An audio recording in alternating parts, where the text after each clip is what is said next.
Redação Novo Tempo já está de volta. Nesse bloco a gente fala sobre aquecimento global. Embora há pesquisadores que dizem que ele não existe, dados mostram que o Brasil bateu o recorde na emissão de gases nesse último ano, apresentando o nível mais alto desde 2008. Bom, vamos falar sobre isso. Emissões de gases subiram no Brasil 8,9% no ano passado, mesmo o país assumindo um compromisso de estimular a recuperação de florestas e também a produção de biocombustíveis. Então, houve uma promessa que acabou não tendo condição de ser cumprida. E o mais interessante também é que a gente tem um aumento de emissão de gases num momento de recessão econômica, né? Sei lá, teoricamente não teria que ter produzido menos, porque está vendendo menos e aí emitido menos poluentes. Além dessa curiosidade, ainda tem aquela questão, né? Que os especialistas até comentam. Porque quando você está poluindo, mas que está empregando as pessoas, está evoluindo em algum sentido, digamos que dá uma compensadinha, né? Agora, quando isso não está acontecendo, as pessoas estão sendo demitidas, o país está enfraquecendo porque a gente teve a recessão e você está poluindo a atmosfera, além de mais ainda do que já era normalmente, então qual o benefício que você está trazendo de volta para a sociedade, para o país, né? Não tem. O Brasil prometeu diminuir em 37%, né, até 2025, mas nesse último ano aumentou quase 9%, sendo que, como você bem disse, com 14 milhões praticamente desempregados no país. Pois é, gente. Né? Então, assim, é uma conta que não fecha e que traz a gravidade da situação. Porque eu acho que, não sei a impressão que vocês têm, quando se fala de aquecimento global, parece que é uma coisa muito fora da gente, né? Uma coisa, não, olha, realmente temos que nos preocupar, mas eu acho que as pessoas não têm ideia do que isso significa para o planeta e para a gente, né? Eu não sei se vocês têm essa mesma impressão quando você conversa com algumas pessoas. Até que é uma coisa meio no futuro, assim, e né? distante. Ah, não, olha, isso aí é coisa lá do governo, isso é coisa lá da Antártida, não é comigo, não. É que eu estou no Brasil, o Brasil é completamente fora isso, porque nós temos florestas, temos isso, temos aquilo. Mas eu acho que a conscientização daquilo, do dia a dia nosso aqui, do que nós podemos fazer, fora a questão. Se a gente não sabe o que nós podemos fazer, a gente não faz. Como a gente vai poder cobrar dos governantes, né, que são aqueles também responsáveis por fazer alguma coisa para diminuir isso? Por isso que essa conta não fecha e esse dado acaba passando desapercebido por todo mundo, porque as pessoas não tendem a prestar atenção na gravidade do problema. Né? Agora, pode falar, Suene, fica tranquilo. Sempre que fala de sustentabilidade, eu acho muito interessante porque assim, tem um papel muito individual de cada um, como você colocou, né? Por menor que seja a nossa participação nesse processo, ela é importante, né? Só que é muito triste quando você pega os dados das indústrias, dos grandes produtores, não só de fábricas, indústrias, mas a agropecuária também tem uma influência muito grande aí na questão do clima. Então, quando você pega esses grandes, que é quem prejudica mais e que teria condições de fazer mais, aí você fica triste. Porque você tem o cara que não faz, de repente, uma fiscalização que não funciona. A gente sempre fala aqui no Redação, a gente tem lei, mas não tem fiscalização. Se bem que o IBAMA é uma coisa que funciona até funciona bem. Então você fica triste, porque quem tem o poder de fazer mais não faz. Você falou de agropecuária. Desculpa, você queria falar. Pode falar. Só completando aqui, dando o dado que a Suzane falou, ela citou aqui a agropecuária. Especialistas dizem que realmente a agropecuária seja o responsável pela maior emissão de gás no Brasil. E no ano passado o desmatamento cresceu 27%, né? Então é um número que contribui para esse problema ecológico e de poluição grandemente. Enquanto as árvores armazenam carbono, o gado, aí já que a gente está falando de agropecuária, durante a digestão ele emite o metano, outro gás que contribui para o aquecimento global. É engraçado falar tão quimicamente, biologicamente, né? O a gente gado não podia emite deixar, metano. A gente não podia deixar passar desapercebido? Não, a gente sim, o leite não, é diferente, entendeu? Porque nós somos pessoas mais discretas. As vaquinhas soltam seus punzinhos, né? Basicamente isso é metano. Isso é metano. Isso é o metano. O que eu ia colocar é que, assim, muita gente, quando a gente fala de gases de efeito estufa, aquecimento global, muita gente que está ouvindo a gente no rádio, está assistindo a gente pela televisão, pode estar pensando assim, tipo, nossa, esse negócio de história de gás de efeito estufa e não sei o que lá, e aquecimento global, isso é tudo conversa, tal, é teoria da conspiração. E tem muita gente que cientificamente, inclusive, tem um discurso contra isso. Né? A gente vai ver daqui a pouquinho alguém que tem um discurso contrário. Exatamente. Quer ver agora para contradizer depois? Não, pode ser. Se quiser, pode chamar. Eu ia colocar um contraponto, mas chama o VT então. Então, olha, o Leite introduziu muito bem aqui. A gente está falando sobre aquecimento global e, realmente, existem pesquisadores que negam a existência desse efeito. Um tempo atrás, há um bom tempo atrás, inclusive, foi 2015, a gente entrevistou no Identidade Geral Do jeito o que você professor... falou, parece que foi 10 anos. É. Né? Não, é que 2015 está muito no passado, não está não? Quase 2 3 anos anos. atrás. Pois é. A gente entrevistou o Ricardo Augusto Felício. Ele é do Departamento de Geografia da USP, a Universidade de São Paulo, e ele estuda há mais de 20 anos climatologia antártida. Ele garante que aquecimento global é uma mentira. A gente separou um trecho aqui para a gente ver essa entrevista que aconteceu lá em 2015, um trecho ele falando principalmente do derretimento das geleiras. Olha só. Nós temos cerca de 100 mil geleiras cadastradas. Menos de 100 são monitoradas. Olha que absurdo a relação. Menos de 100 são monitoradas. As que são monitoradas são as pequenas geleiras ainda por cima. Ninguém monitora exatamente como são as geleiras da Antártica, porque é muito difícil, mesmo com satélites e tudo mais. Aí com os satélites eles mostram que as geleiras estão aumentando, principalmente na Antártida. Então tem uma contradição gigante disso. Algumas geleiras derretem, porque nós estamos no período interglacial. Só que eles não contabilizam as geleiras que crescem. Por exemplo, Monte Shasta, nos Estados Unidos, há 65 anos a geleira vem crescendo. Então é muito divertido, você seleciona qual geleira você quer mostrar, aí mostra sempre aquela mesma imagem de caindo à frente da geleira, né? Mas a frente da geleira foi feita para desmoronar mesmo, ela devolve água para o ciclo hidrológico. É assim que funciona. É sempre que funciona assim, não tem nenhum problema. Então algumas geleiras derretem, outras estão aumentando, mas no balanço geral o gelo do planeta está aumentando. E olha, é o seguinte, se você quiser ver toda essa entrevista, que a propósito é extremamente... Segunda propaganda de Identidade Geral no programa de Ô, hoje. gente, tá? desculpa, não foi minha culpa. Não, essa aqui essa- foi a produção que colocou mesmo, viu? Essa eu permito, porque é uma entrevista intrigante. É intrigante, Ele sai quebrando realmente. várias coisas que a gente sempre vê de outros pesquisadores que falam totalmente o contrário. Então você acessa o nosso site, novotempo.com/jornalismo, clica lá no ícone, né, do programa Identidade Geral e na busca você coloca Ricardo Felício ou a palavra aquecimento global, vai aparecer a entrevista dele. Agora, vale lembrar, é muito louco você ouvir o Ricardo Felício falando, porque eu lembro, não assisti a entrevista inteira agora, só esse trecho aí junto com vocês, mas eu lembro de 2015, efeito estufa não existe, a gente não está tendo derretimento das geleiras, é um processo normal, do mesmo jeito que ela derrete, depois tem outras que crescem. Aumento da temperatura é variável no planeta. É variável. Ele fala- O nível do mar não está diminuindo, é uma questão da métrica, o jeito que se mede isso é que é diferente do passado de hoje. Mas ele não fala só da cabeça dele, né? Isso que é interessante. Então, Ele o que eu tô querendo pesquisa há dizer com 20 tudo anos, isso é, entendeu? ele é um pesquisador que está há 20 anos estudando isso,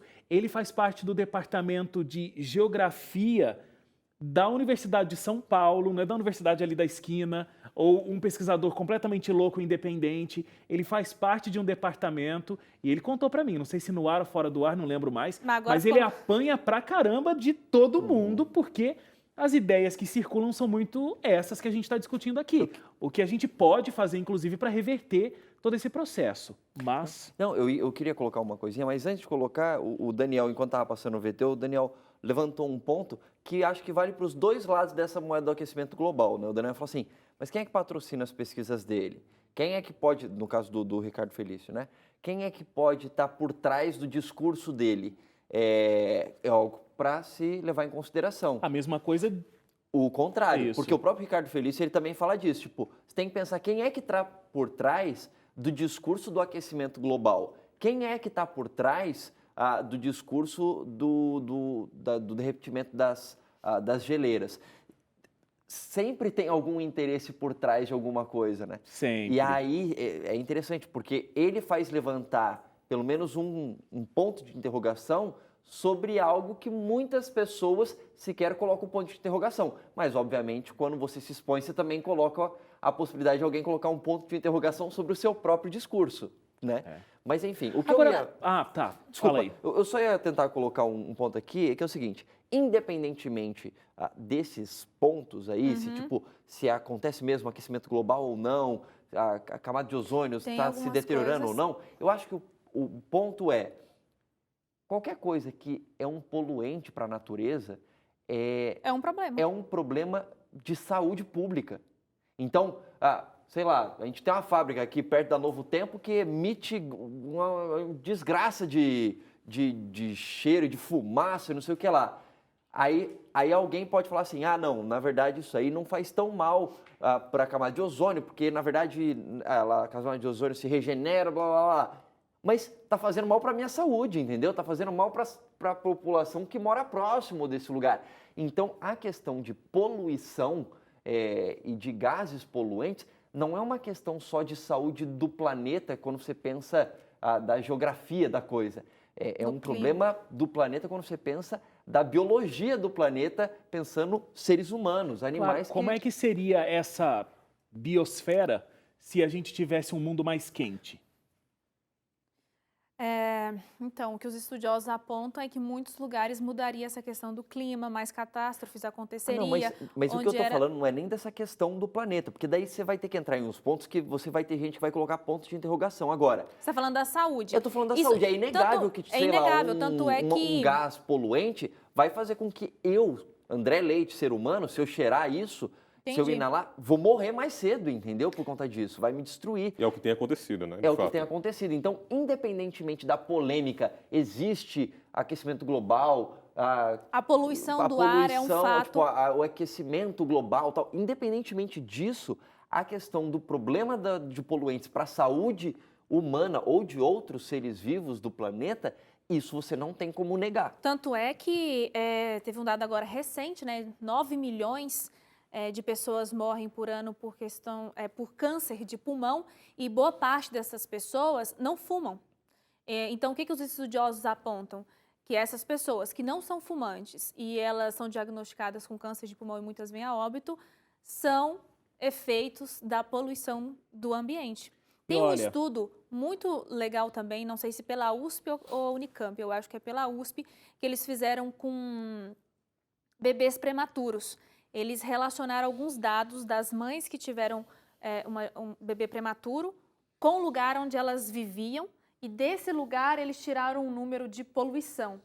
Cruzaram todos esses dados e chegaram a um número de 30% desses bebês prematuros que nasceram tinham uma ligação muito forte com o ambiente poluído onde essas mães viviam.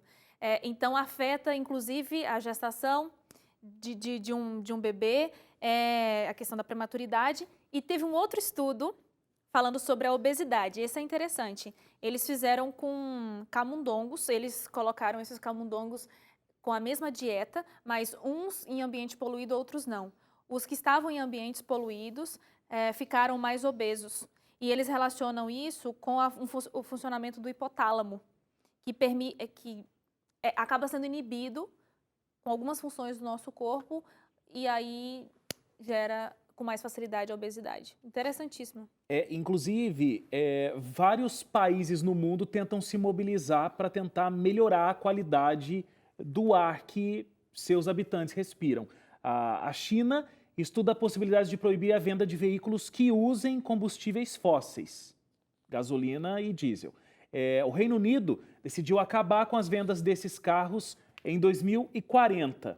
O projeto do Reino Unido inclui 255 milhões de libras para ajudar as autoridades locais a lidarem com as emissões do dióxido de nitrogênio dos veículos a diesel. Então, todo mundo está tentando se movimentar ou, enfim, pelo menos fazendo de conta que medidas estão sendo tomadas. Então, fazendo de conta, você bem disse, por exemplo, a fábrica que o Leite citou aqui, né, ela tem a sua política, né, ambiental. Qual que é a política ambiental? Ela compra áreas verdes e lá ela planta árvores. Então, para todo mundo que olha aquele monte de árvores plantadas, é é maravilhoso árvore ver isso. Com etiqueta, né? Essa empresa não está plantando aqui. essas Porém, árvores. o que ela planta? Eucalipto. Eucalipto, segundo os especialistas e ambientalistas, é um dos piores, uma das piores árvores para a terra, por conta do grande consumo que ela faz de água e tudo mais. Ou seja, no mundo capitalista que a gente vive, onde as pessoas só querem a questão do dinheiro, eles veem que é mais fácil. As empresas também estão de olho nisso aí, porque é mais barato para plantar e automaticamente o mais barato que sai caro, porque acaba prejudicando ainda mais o solo. Então é preciso que nós tenhamos mais atenção com essas políticas ambientais que muitas empresas e até governos propõem para toda a sociedade como pano de fundo ou como simplesmente uma cobertinha para dizer que está fazendo alguma coisa. É verdade, totalmente. É interessante porque, inclusive, tem um estudo internacional que afirmou que todas essas transformações ambientais, justamente por causa das emissões de gases e um possível aquecimento, eu digo agora, desde que eu tive essa entrevista com o Ricardo Pires, eu fico possível e tal, porque eu sei lá quem está falando, que estudo está falando a verdade aí nesse processo, né? Mas que essas transformações ambientais, que obviamente são provocadas pelo homem, elas ameaçam minar o progresso realizado pela medicina nos próximos 50 anos. Cara, como é sério isso? Porque não é só o prejuízo que essa poluição está trazendo para a gente hoje. Aquela frase do André Leite, né?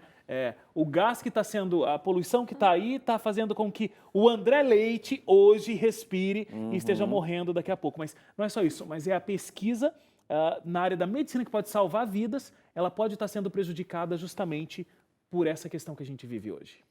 Porque quando você está evoluindo num sentido, igual a medicina, não é assim da noite para o dia que se descobrem a resolução das doenças, né? Então você vai galgando e o tempo vai passando e demora anos para isso.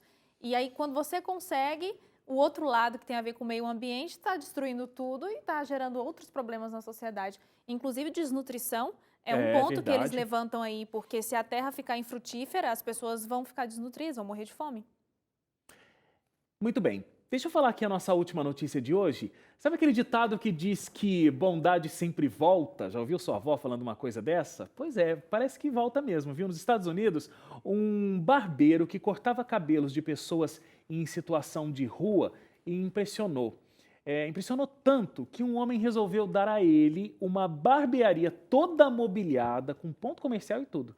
A princípio, o Brandon Jones, eu acho que é assim, de 29 anos, ele recusou o emprego que esse mesmo homem havia ofertado a ele tempos antes. O Brandon negou o emprego porque ele sentia no coração que a missão dele era, na verdade, atender esses desabrigados.